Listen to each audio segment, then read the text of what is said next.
Tiba-tiba sosok yang depan gue ini agak diem bang, agak mundur sambil ngeliatin ke arah belakang gue.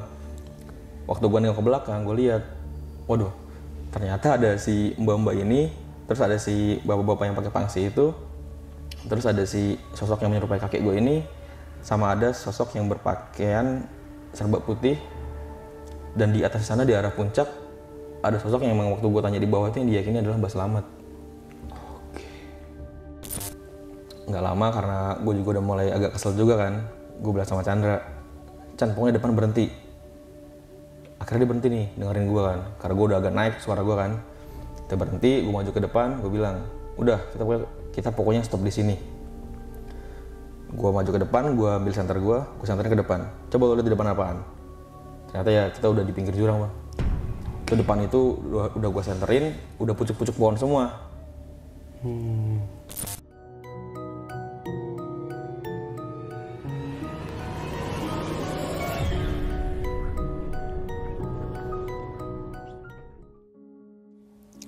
Assalamualaikum warahmatullahi wabarakatuh. Balik lagi di Besok Pagi. Kali ini bareng gue Bang Mange, pria gemoy tanpa bahan pengawet. Sebelumnya gue sangat berterima kasih banyak buat teman-teman semua yang udah mensupport, menonton dan mendengarkan Besok Pagi hingga sampai saat ini. Semoga teman-teman yang menonton selalu diberi kesehatan oleh Tuhan Yang Maha Esa. Di kesempatan momen kali ini gue masih mendatangkan narasumber nih. Dan narasumber gue kali ini adalah pendaki asal kota Jakarta Barat nih. Oke, langsung aja nih kita sapa narasumber gue pada malam kali ini. Selamat malam Bang Yusuf. Selamat malam bang. Apa kabar nih Bang? Alhamdulillah baik bang. Sehat ya? Alhamdulillah. Sibukannya lagi apa sekarang? Kita sibuk kerja aja sih bang. Oh masih kerja? Iya masih kerja. Terakhir kali naik gunung kapan nih Bang? Terakhir kali bulan Mei tahun ini bang. Oh, berarti bulan Mei, Iya. baru bulan kemarin nih? Masih berarti baru-baru inilah ya. Baru-baru masih hangat ya. banget ya? Yoi. Nah di segmen kali ini lu pengen menceritakan tentang pendakian lu di gunung mana sih Bang? Di Gunung Slamet via Guci di Basecamp Kompak gue bang.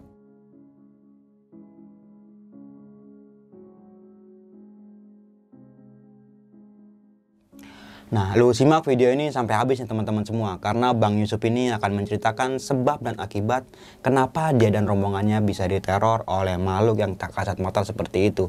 Jangan lupa di subscribe, like, comment, and share. Jangan lupa juga nyalakan loncengnya, agar teman-teman semua nggak ketinggalan video terbaru dari Besok Pagi. Dan bagi teman-teman semua yang pengen menjadi narasumber nih, kayak Bang Yusuf kayak gini, lu bisa langsung isi di form yang udah disediain deskripsi. Ataupun lu bisa langsung DM aja ke Instagram besokpagi.idp. Nanti linknya nih gue cantumin semua di kolom deskripsi. Mau nggak mau, suka nggak suka, bahwa hal gaib itu ada di sekitar kita. Tanpa berlama-lama lagi, langsung aja kita masuk ke ceritanya.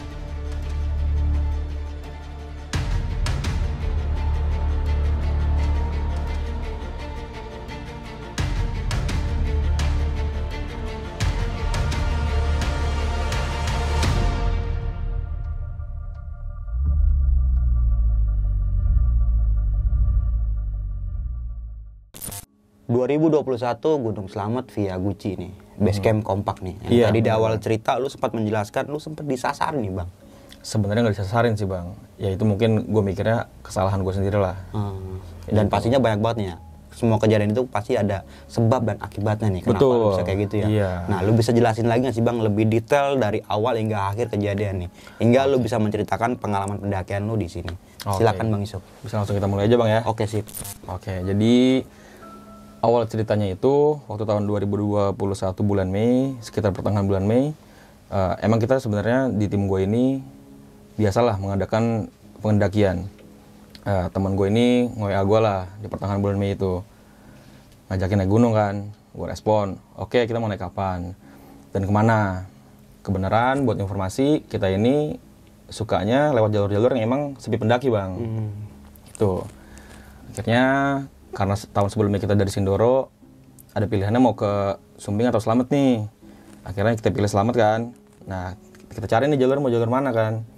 Kita browsing-browsing, nyari-nyari jalur yang emang rada sepi pendaki itu yang mana. Ternyata kita nemu dari Via Kompak nih.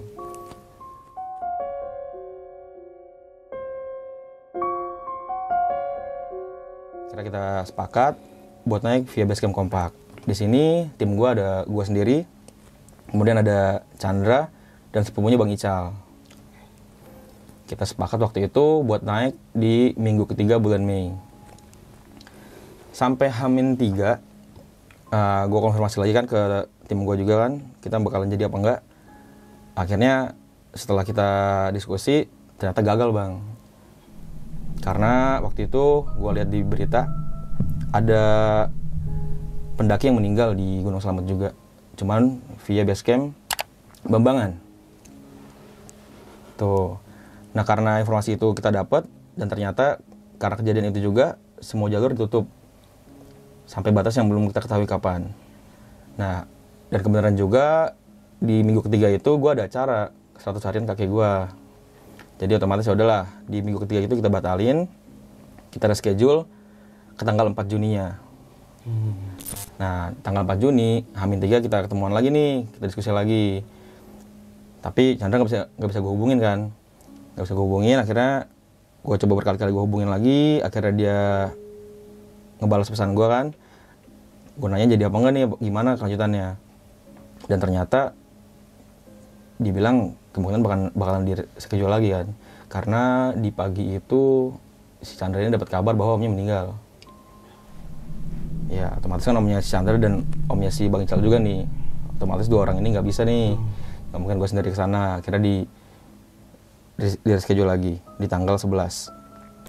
H-5 ada kabar bahwa temannya Chandra pengen ikut. Kita udah pesan tiket, akhirnya 4 orang kan yang ikut kan, pesan tiket bis. Kemudian di H-1-nya gue konfirmasi lagi gimana kelanjutannya. Akhirnya oke, fix semua. Dan besoknya waktu mau jalan di tanggal 11-nya itu ada kabar gak enak. Temannya Chandra ini gak bisa ikut, alasannya karena tipes. Oke. Ya, di tanggal 11 itu kita dapat jadwal bis habis maghrib lewat terminal Kalideres. Kalideres, iya, Kalideres, siap. Nah, gue inisiatif buat datang duluan, buat ngurusin tiket bisnya lagi kan, konfirmasi lagi kan. Sampai sana gue sebelum maghrib, dan gue nggak tahu kenapa ada feeling dua orang ini pasti bakalan telat nih. Gue inisiatif ke loket bisnya, gue reschedule di pemberangkatan terakhir di jam 8. Dan ternyata benar, dua orang ini datang telat bang. Mereka datang jam 7.55, 5 menit sebelum bis berangkat. Ya udahlah, gue situ agak-agak ngomel-ngomel ke mereka kan, lu gimana gini gitu kan.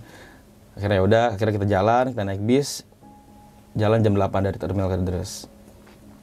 Nah, ekspektasi gue tuh bakalan sampai di Slawi, seenggaknya kan kalau misalkan dari gue lihat di maps ya, perjalanan ke sana 5-6 jam, ditambah sejam lah, sama kan kalau bis kan ada istirahat dulu kan tuh, ngeres area gitu ya. Ngeres area dulu, sejam lah gue anggap itu. Otomatis seenggaknya kita bakal sampai sana jam 3, paling telat. Ternyata sampai sana gue subuh bang, hampir subuh. Ya udahlah, agak kesel kan, karena emang kita niatnya tuh selalu lah kita mau jalannya pagi, biar nggak kemalaman di jalur. Sampai Slawi jam 4-an. Di sana kita nunggu dulu karena belum ada angkutan yang bisa bawa kita ke base camp. Di situ kita ngopi-ngopi dulu. Akhirnya setelah nunggu lama dan nggak ada angkutan yang bisa bawa kita ke sana, kita nyetopin nih mobil sayur. Nah kebetulan juga dia nawarin mau bareng apa enggak. Cuman dia bilang kalau mau bareng ya nanti ikut saya dulu nganterin sayur ini ke pasar sama ibu-ibunya kan, pedagang-pedagangnya tuh. Ya udah nggak apa-apa. Akhirnya kita mampir dulu tuh jalan ke pasar Bumi Jawa. Di situ ya kita bantuin nurunin dulu. Udah nurunin, azan subuh selesai, kita lanjut jalan. Sampailah di pintu masuk kawasan Guci. Jadi posisinya waktu itu yang duduk di depan Bang Ical sama si supirnya, di belakang gue sama Chandra. Akhirnya mereka berdua turun lah ke pos penjaga. Nah gue tungguin kok agak lama, kenapa kan? Akhirnya gue sama Chandra turun, Chan, Chan turun lah, kita coba lihat ada apa sih kok lama banget begini. Gue turun dan ternyata kabar buruk lagi nih. Ternyata kawasan Guci lagi ditutup karena PPKM. Dan itu nggak ada infonya kita bang. Karena semalam waktu kita masih cek di media sosialnya si Basecamp Kompak masih buka. Ternyata waktu sampai kawasan tutup karena PPKM. Dan disaranin kalau emang mau maksa tetap naik lewat Basecamp Bambangan. Dan kita juga di situ banyak debat sih sama penjaganya kan, kita udah jauh-jauh datang masih disuruh balik gitu kan. Ya akhirnya ya udah kita agak-agak ngeiyain aja, dan ini emang agak bandel sih kita di sini bang. Ngeiyain aja, kita pura-pura balik dan ternyata sebenarnya kita nggak balik. Kebenaran si supirnya nawarin, ada mas, kalau emang mau maksa lewat sini kita lewat jalur belakang muter. Di situ kita akhirnya mutusin buat tetap mau masuk situ lewat jalur belakang. Di perjalanan nanya-nanya lah jalurnya kan lewat mana nih yang bisa buat masuk ke kawasan ini. Akhirnya ketemu, kita masuk ke kawasan, berhasil nih. Cuman si supirnya ini bilang nggak bisa kalau nganterin ke Kompak, karena kalau misalnya kita mau bawa mobil sampai ke Kompak bakalan lewatin pos penjagaan tadi itu. Tetap walaupun udah di dalam bakalan ketahuan kan. Akhirnya kita turunin di Basecamp Gupala di situ. Dari situ akhirnya kita jalan ke Basecamp Kompak sekitar 10 menitan. Sampailah di Basecamp Kompak jam 7-an bang. Sampai jam 7-an di situ. Di situ ternyata emang ada sih satu kelompok pendaki dari Pekalongan, dan mereka juga sama kayak kita nih agak bandel lewat jalur belakang. Cuman dari pihak Basecampnya masih kayak mungkin kasihan kali ya, ini orang udah jauh-jauh masa nggak dikasih naik. Nah akhirnya dibolehin lah naik di situ. Dibolehin naik asal resiko nanggung sendiri gitu. Iya kayak gitu. Di situ waktu kita nyampe, si pendaki dari Pekalongan ini udah mau jalan nih. Mereka sih bilang mau jalan jam 8. Kita karena baru nyampe, kita siap-siap dulu situ, kita nyari informasi dulu kan ke pihak Basecampnya kayak gimana. Dan ternyata di hari itu yang ada di kawasan jalur ada 3 kelompok. Yang udah jalan duluan di hari kemarinnya itu dari Tangerang, dan yang hari ini dari Pekalongan dan dari Jakarta gua. Singkat cerita, si pendaki dari Pekalongan ini jalan duluan sekitar jam 8-an. Nah, kita masih prepare di situ.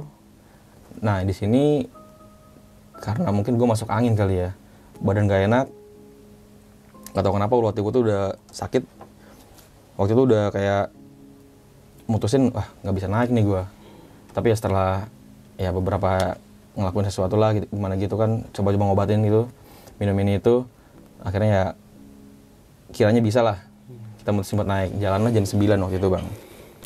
Jalan jam 9 dari Basecamp ke pos 1 sekitar 2 jam, dan emang agak lama, kita emang amatir lah gitu lah anggapannya. Nyampe pos 1 sekitar jam 11-an. Di situ kita istirahat dulu, ketemulah sama ada dia petugas Basecamp juga, sekaligus mereka sebagai ojek, namanya Mas Imung. Di situ kita ngobrol-ngobrol dulu, ya mintalah jangan kira-kira baik buruknya gimana di gunung ini gitu kan. Di situ Mas Imung bilang sih, dia bilang nanti waktu di pos mata air itu seenggaknya yang turun jangan cuma 1 orang aja, temenin seenggaknya berdua, ntar yang 1 di atas buat nanggepin airnya. Oke lah, udah semua ngobrol. Akhirnya setelah azan zuhur kita berangkat lagi. Waktu itu keadaan cuaca masih cerah bang. Sampai pos 2 kita itu udah mulai kena, tiba-tiba hujan turun nih. Hujan turun sampai pos 3 akhirnya jam 4:30 sore. Nah di situ kita diskusi lagi kan, ini kita gimana, mau lanjut apa enggak? Kalau emang kan misalkan mau lanjut, kita bakal kena malam ke pos 4, karena jarak dari pos 3 ke pos 4 itu yang paling jauh. Setelah diskusi, kita dapat keputusannya nih, akhirnya kita sepakat buat bangun tenda di pos 3.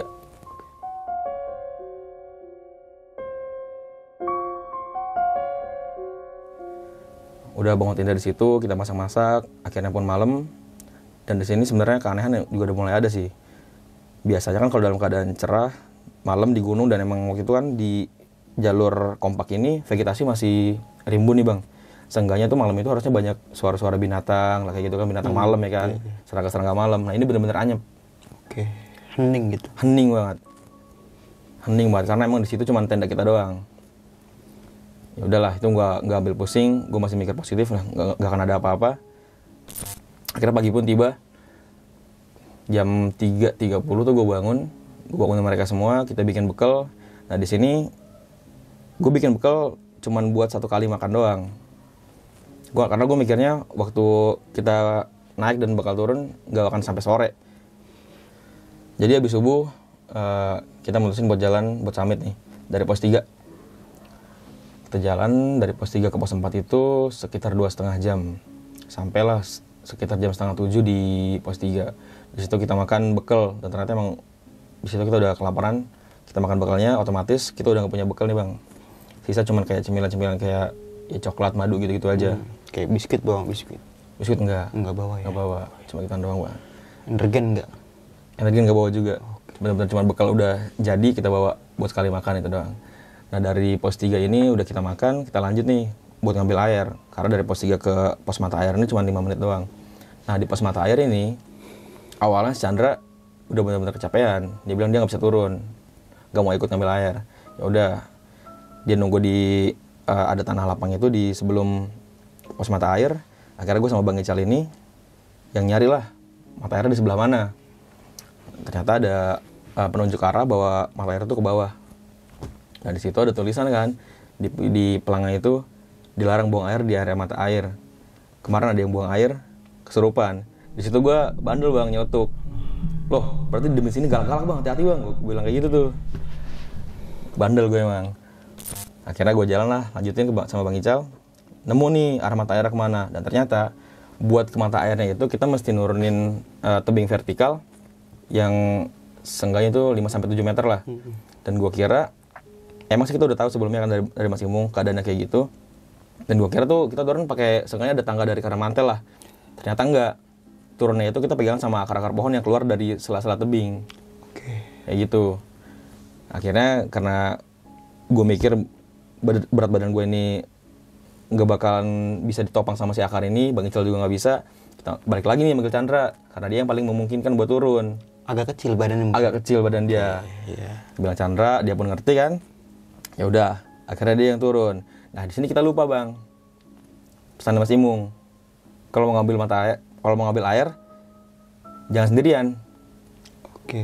Yang Chandra sendirian turun. Cuman sebelum turun gue bilang ke Chandra kan, pokoknya kita komunikasi terus nih, saut-sautan terus, jangan sampai putus ya. Iya, dia ngerti kan. Akhirnya dia turun, dia masuk ke arah mata air sana, karena memang mata air agak jauh bang, masuk ke dalam lagi. Di situ kita masih saut-sautan nih.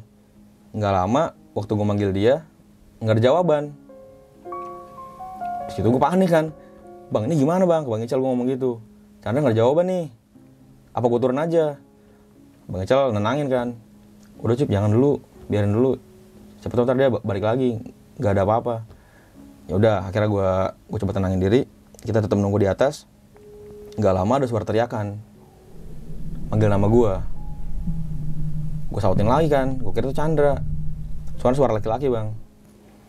Ternyata gue sautin lagi, nggak ada jawaban lagi nih, makin panik dong gue.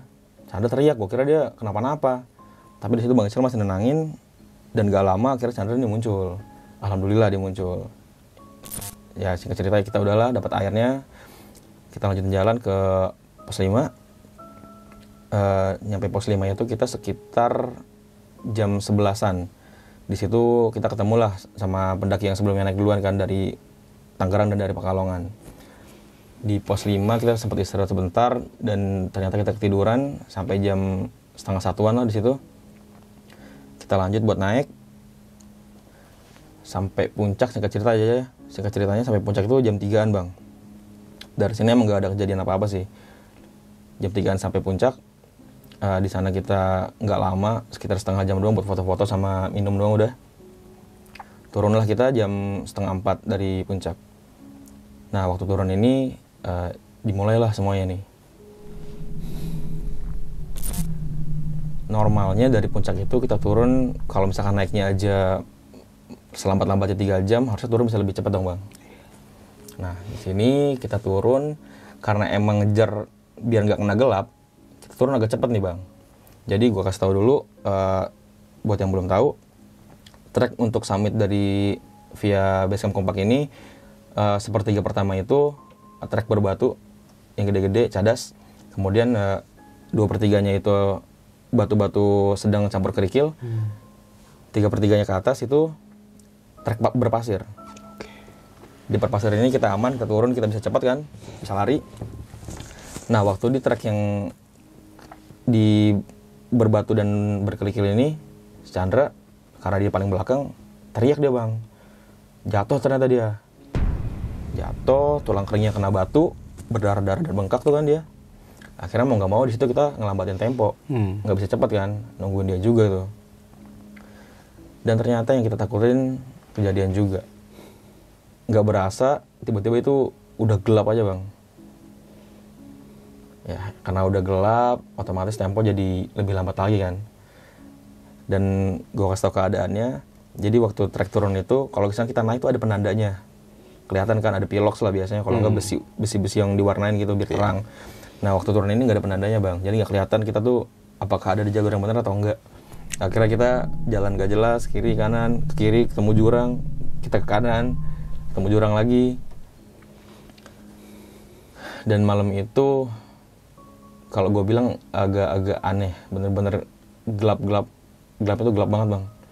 Sampai ya jarak pandang itu, kita pakai headlamp kita senterin itu paling nggak sampai 5 meter bang. Cuman emang waktu itu kan masih jam 6-an ya, maghrib ya.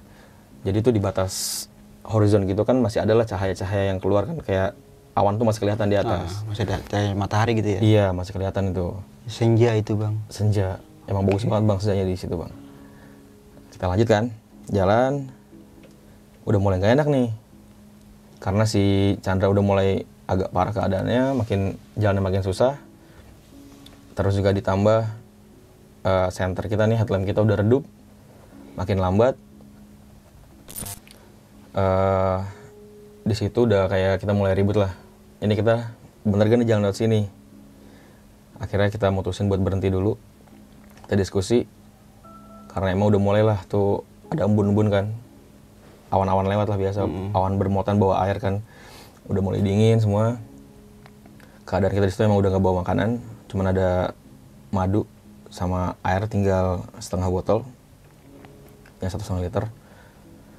Di situ sampai ekstrim gue bilang kita mendingan nunggu terang di sini. Oke.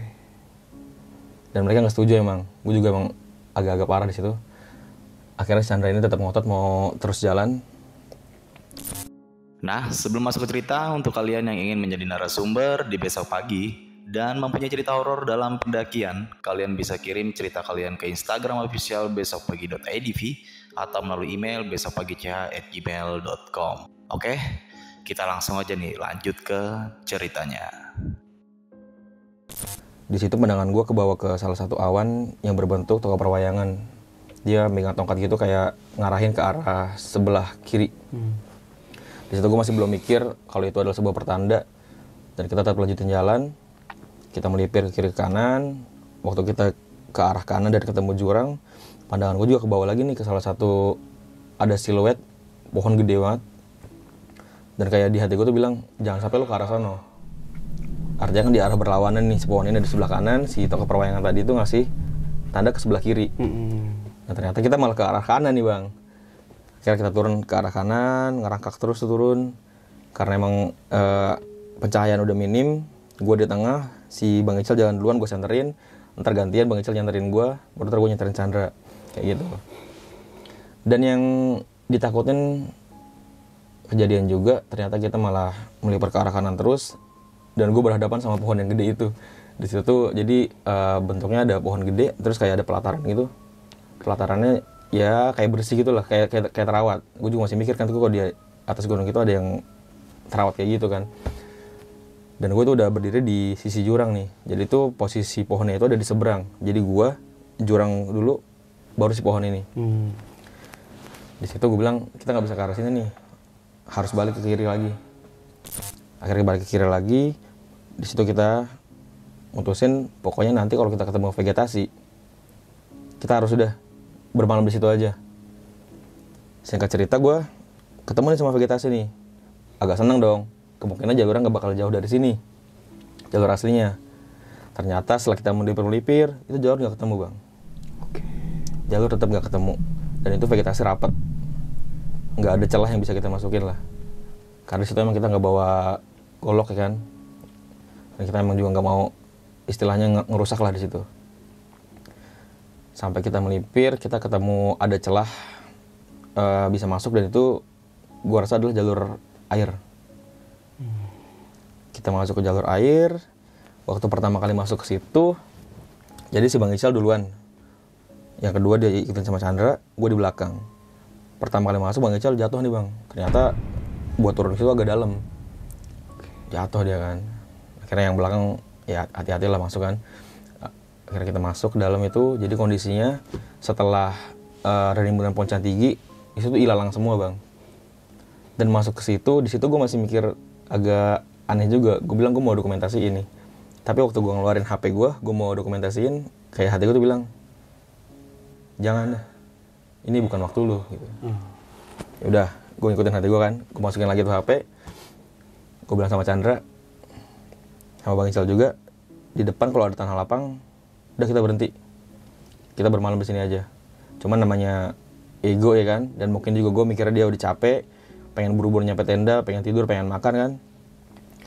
Ya mereka bilang, ya udah cepet jalan dulu aja terus sampai kalau bisa ketemu jalur gitu.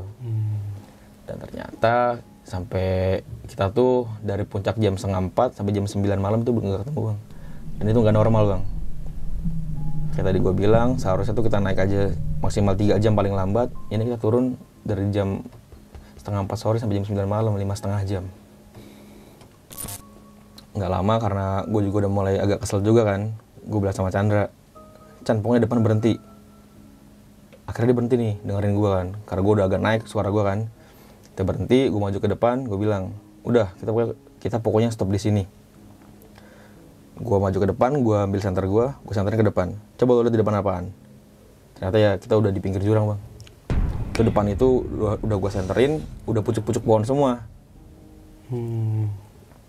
Akhirnya kita di situ berhenti, kita diskusi lagi kita mau gimana jadinya kan. Balik lagi ke atas, melipir ke tempat lain, atau mau udah berhenti di sini nunggu pagi. Akhirnya kita putusin buat balik lagi ke atas. Dan ini waktu kita mau balik bang ke jalur yang tadi kita masuk, logikanya kita lewat ilalang-ilalang itu kan keinjek-injek pada rebah ya. Waktu kita balik itu ilalang rapat semua bang. Jalur yang tadi kita masuk nggak kelihatan. Berarti rapat lagi. Ya, akhirnya kita mutusin buat melipir sisi jurang itu. Kita melipir, posisinya si Bang Ical di depan, Chandra kedua, gue ketiga. Jarak antara gue sama Chandra ini sekitar 10 meter. Nah di situ gue sempat ngalamin gue kepleset ke arah jurang. Dan alhamdulillahnya di situ gue refleks tangan gue itu megang.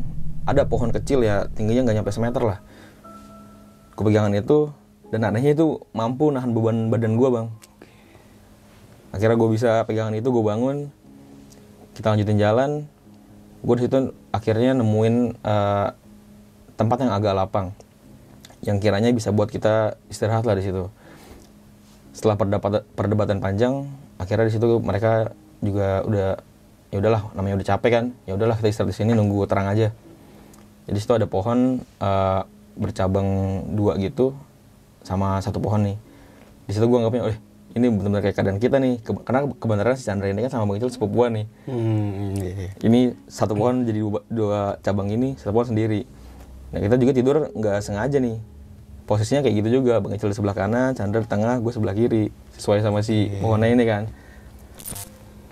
Di situ waktu kita istirahat, tiba-tiba si Bang Ical ini ngeracau aneh nih. Dia bilang gini, duh itu cahaya apaan? Dia ngomong gitu tiba-tiba bang. Terus langsung gue bilang kan, bang lu jangan ngomong aneh-aneh, nggak ada apa-apaan di situ kan. Terus nggak lama itu tiba-tiba Bang Ical sih muntah bang, muntah. Wah makin panik kan gue. Yang satunya si Chandra ini kakinya udah kena, si Bang Ical kayak gitu lagi. Dan di situ kita nggak ada yang ngerti nih masalah gimana gitu kan.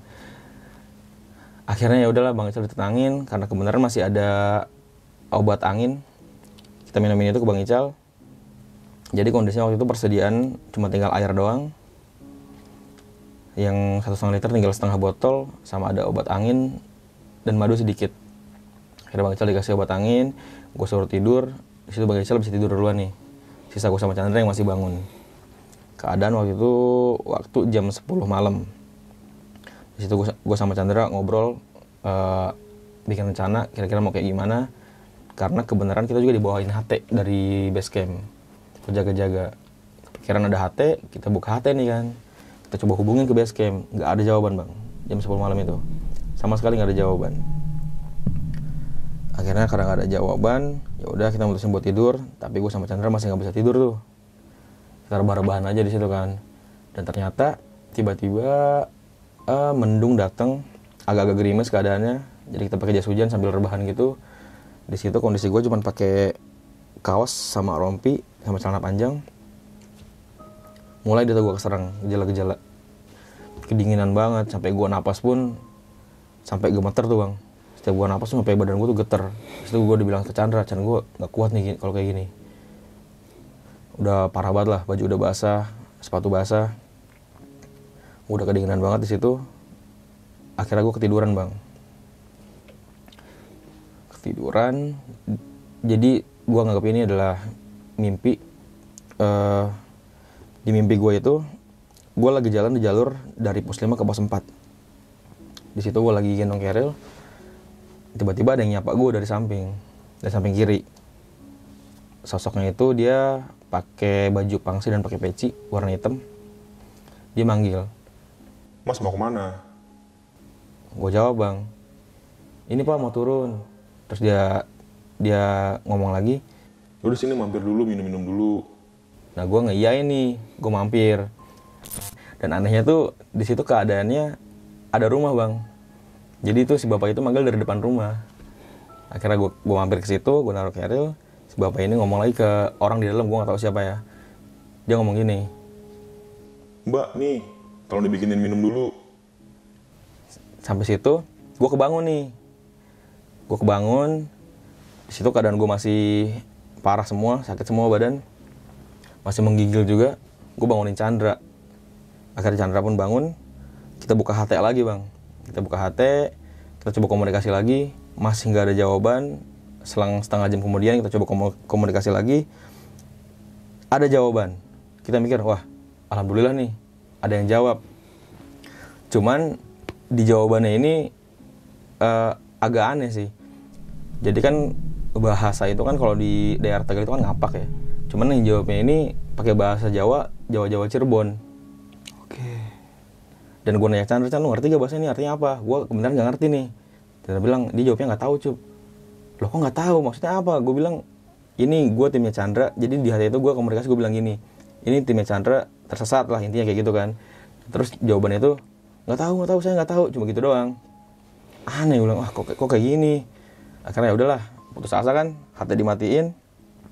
Di situ gue masih ngeluh ke Chandra, gue sakit. Gue bilang gue gak kuat. Di situ gue ketiduran lagi tuh bang, akhirnya bang. Bisa tidur lagi, ketiduran. Dan gue mimpi lagi. Di situ ada, di mimpi itu gue ketemu, gue lagi duduk di tempat gue tidur itu. Ada sosok menyerupai kakek gue. Datang tuh dia. Cuma bilang gini doang, Udah, pada berdoa aja. Banyakin doanya, katanya gitu. nah disitu gue kebangun lagi. Itu jam 2. Gue kebangun, gue liat jam, wah jam 2 nih.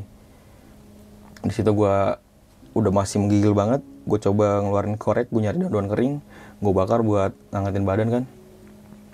Lumayan membantu juga itu.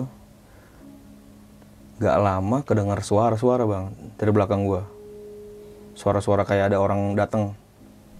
Itu dalam keadaan gue sadar suara itu. Di situ gue refleks, gue ngambil pisau gue. Gue ngambil pisau, gue udah posisi defense nih. Gue tungguin kan. Yang gue takutin, mohon maaf, bukannya mistisnya, bukannya sosok dari astral yang gue takutin. Gue takutin situ ada binatang buas yang datang. Oke. Karena menurut penuturan orang-orang base camp di situ masih ada binatang buasnya. Dan gue tungguin berapa lama, ternyata nggak ada apapun juga yang datang ke arah gue. Di situ gue taruh lagi pisaunya. Gue coba duduk lagi, gue masih ngeluh ke Chandra dan emang ya mau gimana kan, nggak bisa berbuat apa-apa.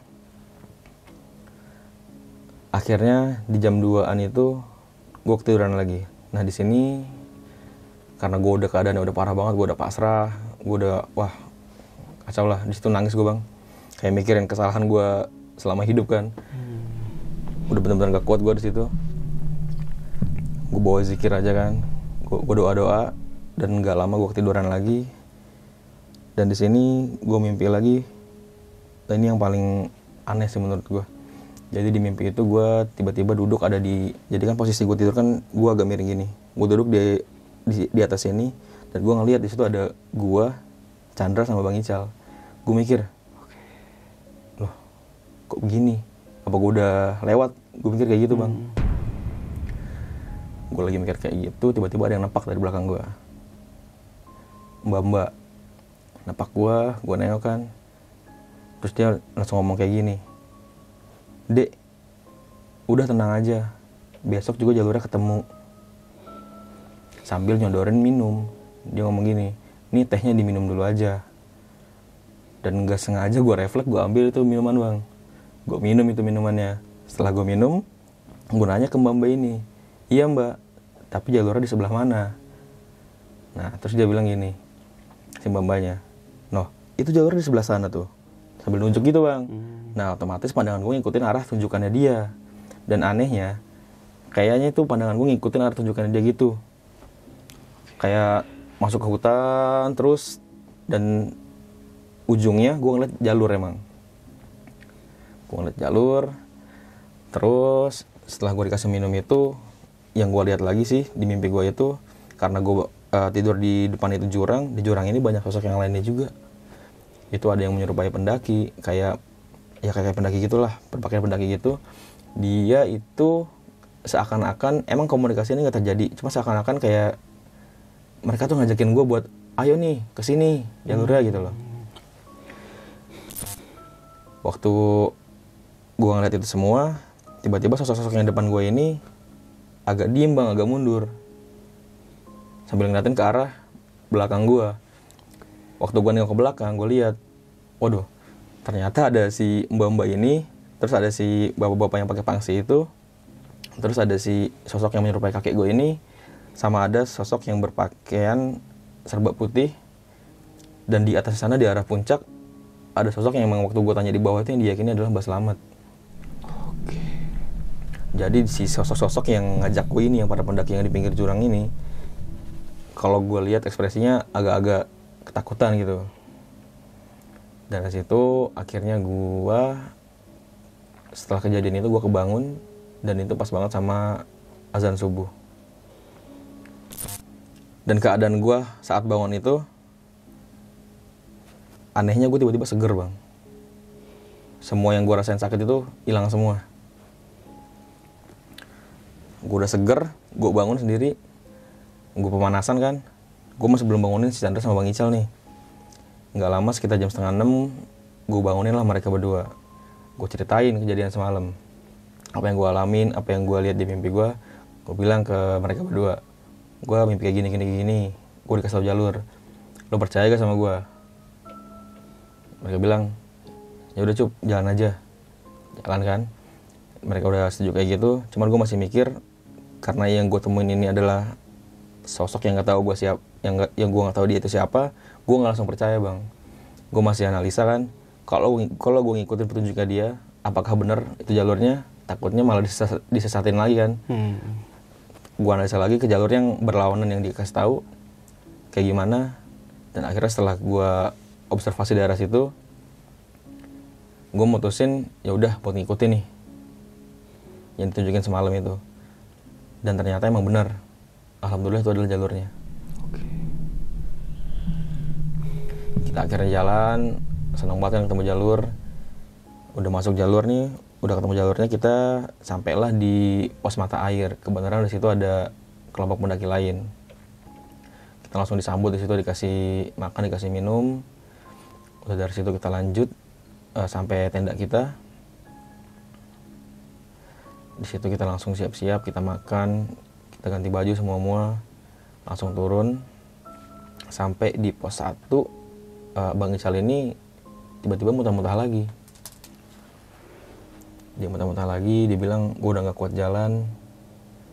Kita coba lagi nih HT buat manggil ke base camp, buat ngirim ojek ke pos 1. Dan sampai situ pun ternyata HT masih gak berfungsi, masih gak ada jawaban. Akhirnya kita mutusin si Bang Ical ini kita tinggal di pos 1. Kita berdua turun sama Chandra. Sampailah di base camp, dan akhirnya ya semuanya aman, semua bisa bawa ke base camp. Nah disitulah kita cerita sama base camp, sama orang-orang base camp. Apa aja kejadian yang kita alamin, dan ternyata HT itu nggak berfungsi karena pemancarnya geser. Jadi semalam itu ternyata di bawah ada badai.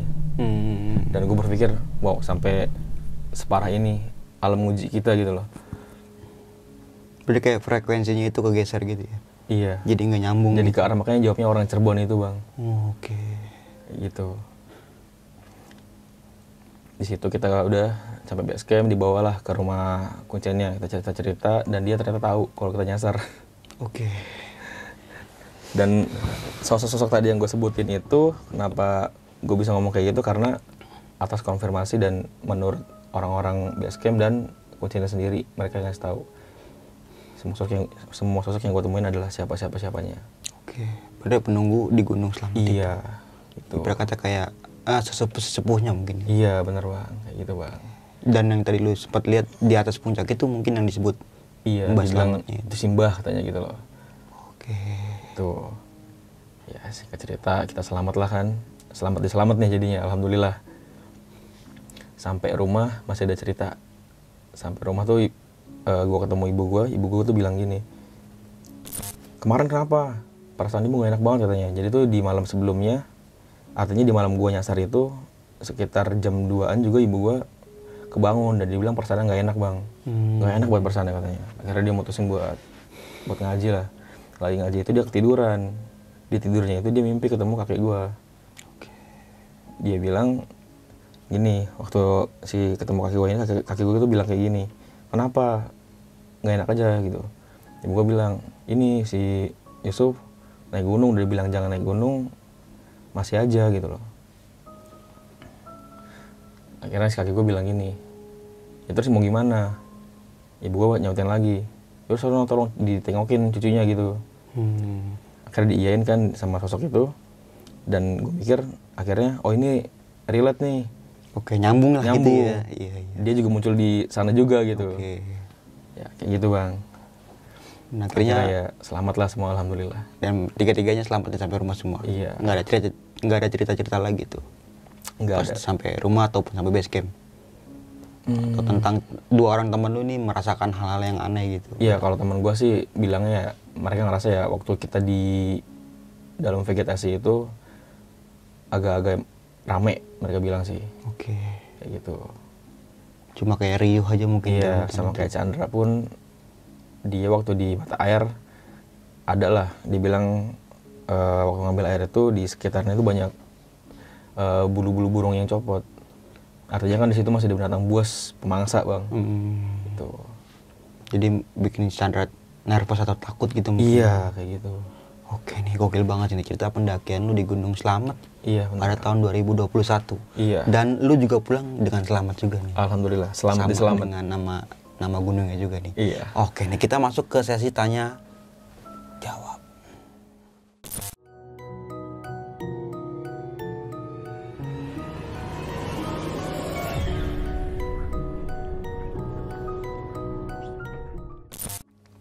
Nah, oke nih. Kita kembali lagi nih ke pendakian lu ya, Iya, Bang Yusuf. Dia kan di awal cerita itu kan lu sempet dihajar sama hujan nih pas di trek ini ya. Dari pos 1 ke pos 2 ya. Dari pos 2 ke pos 3. Dari pos 2 ke pos 3. Iya. Dan enggak apa sih, dan sebelumnya itu cuaca yang lu alami itu cerah kan? Cerah bang. Tapi tiba-tiba langsung hujan aja. Iya kayak gitu. Tapi lu sempet ini nggak sih kayak ngerasa, wah gue nggak diizinin buat naik nih dari awal, dari rumah lu nih, dari Iya. awal perjanjian lu sama teman-teman lu pengen naik kan gitu kan? Jadi kayak punya firasat yang gak enak tentang pendakian yang lu mau daki itu nih. Kalau firasat kita mungkin waktu itu karena ngerasanya emang semangat mau naik bang ya, nggak berasa sih sama sekali. Cuman setelah kita turun kan kita mikir-mikir, oh ternyata emang dari awal mungkin emang sebenarnya nggak diizinin naik. Mulai dari kejadian kita jadwal mundur terus juga ada yang kejadian sana ada yang meninggal juga kan, kita jadi nggak bisa naik di tanggal itu. Terus juga kejadian si Omnya Chandra meninggal, dan dari emang orang tua gue pun terutama ibu waktu emang dia tahu kita mundur terus karena apa, dia nggak ngizinin sebenarnya. Cuman di situ kan gue tetap ngeyakinin dia, ya ini gue cuman mau main doang, masa ya nggak boleh. Seenggaknya lah gue bisa jaga diri lah gitu, insya Allah gitu. Ya gitu sih bang. Dan sampai base camp juga, ternyata base camp ditutup juga ya? Itu dia. Kita emang agak bandelnya dari situ sih, base camp tutup, kita tetap maksa masuk. Tapi berarti pas pendakian dulu sempat dibekali sebuah HT nih sama pihak base camp? Iya, biasanya ngasih HT ya, mungkin emang buat jaga-jaga juga kan, karena emang yang naiknya lagi dikit, takutnya ada apa-apa. Dan di situ tadi lu bilang cuma 3 rombongan mungkin ya? Cuma 3 rombongan. Rombongan lu, rombongan Dari Pekalongan, dari Pekalongan Tangerang. sama Tangerang ya? Iya benar. Dan yang dari Tangerang juga pas kemarin ya mungkin ya? Kemarin ya, jadi beda kita sehari ya? itu dia udah mau turun. Oke. Dan perbedaan antara lu sama pendaki asal Pekalongan ini cuma 1 jam nih? 1 jam. Dan tapi lu nggak sempat ketemu di trek gitu? Di trek kita nggak ketemu bang. Atau mungkin dia jalannya cepet apa gimana ya? Mungkin dia lebih pro lah, kita amatir, mereka jalan lebih cepat, mereka bisa sampai pos 4 duluan, sampai pos 5, mungkin dengan campnya kan di pos 5 tuh. Oh berarti dari base camp ini dijelasin tempat camp itu di pos 5? Iya, kalau nggak di 3, di 4 juga bisa, cuma di 4 ini kecil space-nya. Tapi yang dianjurkan dari pihak base camp di pos 5 di pos 5. Karena lebih dekat mungkin dari Dekat puncak ke ya? Puncak, view-nya lebih bagus, dia bilang kayak gitu. Dan tempatnya pun lebih aman mungkin? Lebih aman, lebih luas rest campnya juga. itu ya? Iya. Gitu. Berarti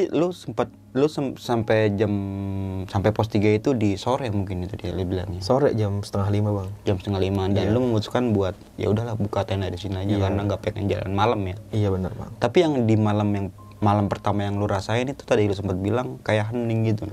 Bisa dijelasin lagi nggak nih maksud dari hening itu kayak gimana? Ya bener-bener kita nggak ngedengar suara apa-apa. Udah gitu rasanya kayak beda lah. Namanya di hutan kan kita kan ya nggak sekali 2 kali naik gunung bang ya. Biasanya kalau malam itu ya ada serangga-serangga malam. Iya. Suara-suara ya binatang-binatang malam lah. Ini bener-bener nggak ada suara binatang malam, suara pohon gesek, pohon angin itu nggak ada. Jadi ya udah heningnya sening-heningnya gitu loh. Tapi yang lu alami di malam itu terasa panas apa biasa aja nih udaranya gitu? Biasa aja sih sebenarnya biasa aja. Nggak ada hal-hal aneh yang kejadian di situ juga nggak ada sih. Oh cuma mungkin faktor cuaca aja ya? Faktor cuaca Padahal aja mungkin. malam itu cerah ya? Malamnya cerah. Habis hujan kan tadi siang tuh.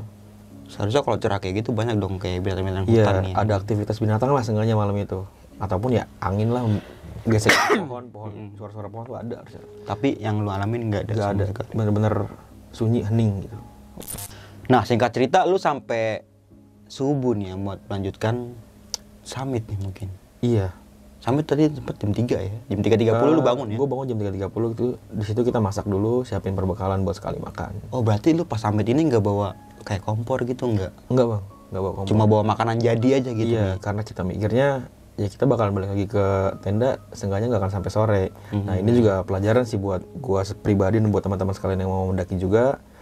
Ya manajemen waktu dan perbekalan juga harus dipersiapin dengan baik sih bang. Apalagi kan tadi lu sempat bilang lu sempat semalaman nyasar ya? Iya benar bang. Nah itu yang gue pengen tanya ini kan lu sempat nggak bawa makanan nih, cuma Iya. bawa makanan jadi. Nah lu di malam itu lu makan pakai apa tuh? Ya jadi kan keadaan malam itu waktu gua di batas vegetasi itu, karena perbekalan udah nggak ada, makanan udah nggak ada, cuma tinggal air, udah nggak sampai setengah botol. Makanan juga udah nggak ada. Ya buat bertahan hidup di malam itu kita cuma makanin daun cantigi bang.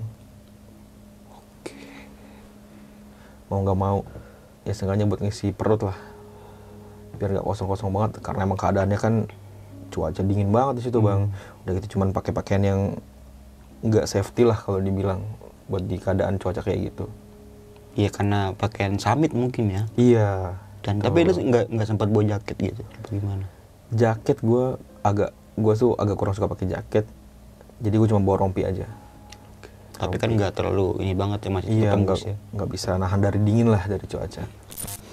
Berarti lu naik ke puncak ini agak ngaret waktu juga nih. Dari Agak pos 3 ngaret itu. waktu. Atau mungkin bisa dikatakan jarak tempuh dari pos 3, pos 4, pos 5 ke puncak itu lama nih mungkin ya. Kalau dari pos 3 ke pos 4 kita normal nih 2,5 jam sesuai sama prediksi yang dianjurin orang basecamp. Dari 4 ke 5 juga sesuai. Cuman dari pos 5 ke puncak kita agak ngaret sejam. Oke. Dan memang rekomendasi dari orang basecamp maksimal itu sebenarnya jam 10 siang itu harus sudah turun dari puncak. Nah kita setelah zuhur baru berangkat puncak bang. Oke. Alhasil kita jadi kesorean. Nah, yang maksud dari abis zuhur ini, lo ke puncak itu mungkin dari pos 5 nih? Dari mungkin? pos 5, benar. Oh, dari pos 5, Dari pos ketemu 5. sama pendaki yang Pekalongan itu ya? Iya. Oke.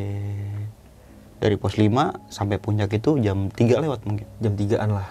Iya. Jam 3-an dan lo ya foto-foto sebentar lah Foto mungkin sebentar, setengah 4 kita baru turun lagi tuh. Nah, pas turun ini baru nih kejanggalan yang menurut gua gak masuk di logika nih. Iya. Yang tadi di awal cerita, lu sempet kan pas naik itu lu bisa ngeliat tanda-tandanya ya mungkin ya? Iya, jadi kan kalau kita naik itu ada kayak tanda dari piloks lah bahwa ini adalah jalur yang Jalur harus khusus lu- ke puncak gitu ya? Iya. Tapi pas turun ini lu nggak ngeliat sama sekali? Emang nggak ada. Setelah gua konfirmasi ke pihak basecamp, emang kalau jalur turun itu nggak kelihatan, nggak ada tandanya. Karena tandanya itu cuma ada di batu yang kalau kita bisa lihat dari arah bawah doang. Tuh. Jadi kayak kurang informasi gitu mungkin ya? Iya benar. Di malam yang seharusnya lu udah di tenda tapi lu malah masih di batas vegetasi atau di dalam hutan nih. Iya. Dan di situ mulai nih kejanggalan-kejanggalan yang lu alami kayak gitu. Tadi kan lu sempat bilang lu sempat kedinginan ya. Kedinginan karena mungkin pakaian lu semua basah mungkin ya. Iya. Jadi lu kayak ngerasa apa sih yang lu rasain kayak gitu? Iya, yang gua rasain pertama sih emang pasti dingin banget karena tau lah di ketinggian segitu cuacanya dengan ada sedikit hujan juga. Dan juga namanya di ketinggian segitu kan oksigen agak tipis kan. Beda sama kalau kita lagi di bawah. Ya mungkin itu juga jadi faktor pengaruh gue bisa ngalamin kejadian-kejadian kayak gitu bang. Karena mungkin keadaan gue yang memang udah drop banget. Jadi mereka bisa Masuk kapan masuk aja lah. gitu. Iya kayak gitu. Dan lu sempat tertidur nih. Iya. Dan lu pertama kali mimpi yang pertama dalam tidur itu ya. Lu sempat ketemu bapak-bapak yang pakai baju pangsi nih. Iya. Dan tempatnya itu kayak ada di hutan tapi ada Di rumahnya hutan. gitu. Jadi tuh di jalur dari pos 5 ke pos 4 ada di sebelah kiri. Dan lu sempat disuguhin air minum. Di situ gue belum disuguhin, cuma disuruh mampir. Tapi si bapaknya ini udah kayak minta ke orang yang ada di dalam rumah itu suruh bikinin minum. Dan setelah itu lu terbangun dan lu masih kayak menggigil gitu ya, masih Iya, Bang. ngerasa kedinginan gitu. Kedinginan banget bang, bahkan sampai tiap gue napas itu gue selalu kayak badan gue tuh getar semua. Tapi lu ngeliat kedua temen lu ini ada kejanggalan nggak? Kalau si Bang Ical ini, dia malam itu emang dia tidur terus. Jadi emang orangnya kalau udah tidur ya agak susah dibangunin lah. Oke. Bisa nyenyak tidur dia dimanapun. Dan cerita lu ini menurut gua kayak hampir mirip sama kayaknya ceritanya Om Alek nih. Tentang Iqbal dan Gagah itu. Hampir rempet lah ya. Mungkin keadaannya bisa dibilang agak mirip. Keadaannya dalam artian komposisi timnya. Kita bertiga dan satu orang berkacamata. Oke. Jadi agak mirip bang. Bahkan waktu gue masuk ke batas vegetasi itu gue langsung kayak kepikiran, loh ini agak mirip nih kejadiannya kayak gitu. Nah mungkin itu juga pikiran-pikiran itu yang membuat gue agak-agak takut juga kan di malam itu. Jadi tersuges lah mungkin. Tersuges gitu ya. juga jadinya. Dan di mimpi kedua kalinya lu sempet diparanin sama kakek lu. Iya, benar. Dan ini ternyata setelah turun lu sampai ke rumah dan sinkron juga nih sama cerita dari mimpi ibu gue. lu ya. Iya benar bang. Oke. Yang tadi lo jelasin bahwa saja di mimpi ibu lu juga ketemu kakek dan sampaikan pesan ke lu mungkin ya. Iya. Supaya ya, banyak-banyak berdoa gitu. Benar. Nah, yang lebih gokil lagi nih, ketika mimpi kedua itu selesai dan lu tidur lagi dan mimpi ketiga ini nih. Nah, di sini gue mau nanyain tentang mimpi lu yang ketiga ini. Tadi lu sempat bilang lu bangun tapi lu ngeliat raga lu sama gua temen dari lu situ. berdua nih. Iya. Tapi tempatnya sama di situ. Tempatnya sama bang. Jadi itu tempat gue tidur itu kan tadi gue bilang kita tidur kakinya ini nempel ke pohon nih. Jadi itu agak miring gini. Nah gue tuh ada di atasnya. Ngeliat ada badan gue di situ, ada si Chandra, ada Bang Ical juga di situ. Dan sampai gue mikir gue udah lewat di situ kali. Nggak lama lu pas mimpi itu nih dari belakang ada yang nepok punggung lu nih ya. Iya. Sosok mbak-mbak benar. Sosok mbak. Tapi lu ngeliat jelas mukanya nggak? Tiap-tiap sosok yang gue temuin di situ rata-rata mukanya tuh gue nggak bisa ingat sampai sekarang. Tapi kalau perawakan, bentuk sosoknya yang si mbak-mbak ini kayak perawakan mbak-mbak biasanya, dia cuman pakai kebaya gitu bang. Dan nggak mungkin kalau pendaki pakai kebaya ya. Bener, nggak mungkin banget. Dan ternyata di belakangnya itu banyak kayak sosok-sosok Yang lainnya. ya. Termasuk kakek lu juga nih ada nih. Iya, ada kakek gue juga, ada si bapak-bapak yang pangsi yang pertama gue temuin di mimpi pertama. Adalah pemuda yang pakai serba putih gitu juga. Dan yang paling ekstrimnya sih yang setelah gue konfirmasi di base camp, ya si sosok Mbah Slamet itu. Yang di atas puncak. Yang ada di atas. Dan nggak cuma di situ aja sosok-sosok kan nih. Ternyata di depan yang lu lihat itu banyak sosok mendaki dan yang di pinggir jurang itu. Nah, itu yang walaupun emang pada saat itu gue nggak ngelihat mereka kayak mulut yang ngomong gitu kan. Tapi kayak mungkin kayak ayo sini gitu iya, kayak ngajak gitu bang.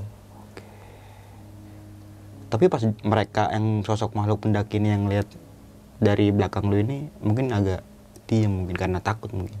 Mungkin kalah pamor lah, kalah ilmu gitu mungkin istilahnya ya. Gitu mungkin ya. Iya, kayak kalah ilmu mungkin gue lebih baik diam aja lah. Iya.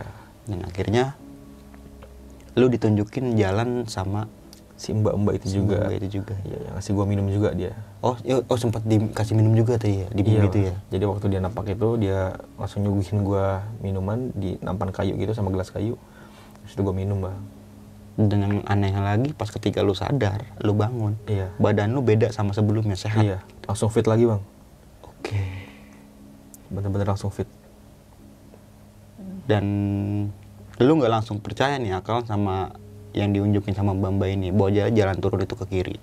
Iya, gue nggak langsung percaya karena gue mikirnya ya makhluk dari bangsa mereka dan sifat mereka kan pembohong ya. Dan gue takutnya malah disesatin lagi. Malah makin jauh gue tersesat takutnya. Tapi lu sempet nyoba ke jalur kanan itu? Gue agak ke atas waktu itu, gue observasi, gue mikir, gue lihat kalau misalkan gue ke jalurnya dia kayak gimana dan ke jalur yang kebalikannya kayak gimana. Dan ternyata waktu gue lihat ke jalur kebalikan yang dikasih tahu sama si Mbak ini, ya, di sebelah sana tuh udah mentok jurang yang semalam gue temuin ternyata. Dan akhirnya lu misalnya buat ngambil jalan yang ditunjukin itu nih. Dan akhirnya ketemu jalur juga nih. Itu pas ketemunya itu di pos berapa itu? Pos 5. Oh di pos 5? Iya. Oke, tapi yang lu lihat di pos 5 keadaannya udah mulai sepi mungkin? Udah nggak ada sama sekali pendaki di situ. Tenda pun udah nggak ada. Oh iya, ada satu lagi yang lupa gue sampein mengenai yang pohon besar dan pelataran itu. Jadi dari pihak warga situnya pun atau dari pihak base camp dan juru kuncinya, dari dulu emang Gunung Slamet ini biasa digunakan buat ritual oleh orang-orang tertentu nih. Jadi tempat itu kalau menurut orang-orang situ adalah tempat buat ya istilahnya cari-cari kayak bertapa ilmu lah, bertapa gitu bang. Nah singkat cerita lu langsung turun ketemu jalur nih dan langsung melanjutkan perjalanan turun nih. Iya. Dan yang lebih gokilnya lagi ketika lu sampai base camp, lu langsung diarahin ke rumah juru kuncinya, sesepuh sempat atau juru kunci ya. Iya.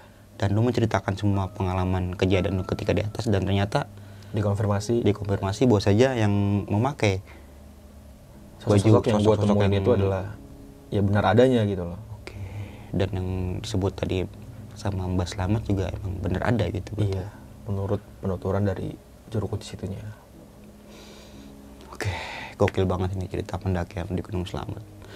Sebelum kita mengakhiri video kali ini, lu punya pesan-pesan nggak nih buat teman-teman semua? Pesan-pesannya terutama buat diri gue sendiri juga teman-teman sekalian yang mau ngelakuin pendakian, baiknya sebelum kita mendaki kita cari tahu dulu dengan benar-benar keadaan gunung yang mau kita daki. Terus izin orang tua itu penting. Lagi-lagi sebelum mendaki harus dilengkapi dulu ilmunya, mulai dari manajemen waktu, manajemen perbekalan dan lain sebagainya lah yang dibutuhkan untuk pendakian. Jadi dan kalau bisa ajaklah orang yang pernah mendaki juga ke gunung itu buat jadi guide ya. Benar. Dan juga safety dalam melakukan pendakian nih. Betul. Kayak dari mulai alat-alat gitu. Persiapkan semuanya dengan baik lah. Jangan ya jadikan pelajaran aja nih ya. Ketika kesalahan itu jadikan sebuah pelajaran aja nih ke depannya agar lebih baik lagi. Betul.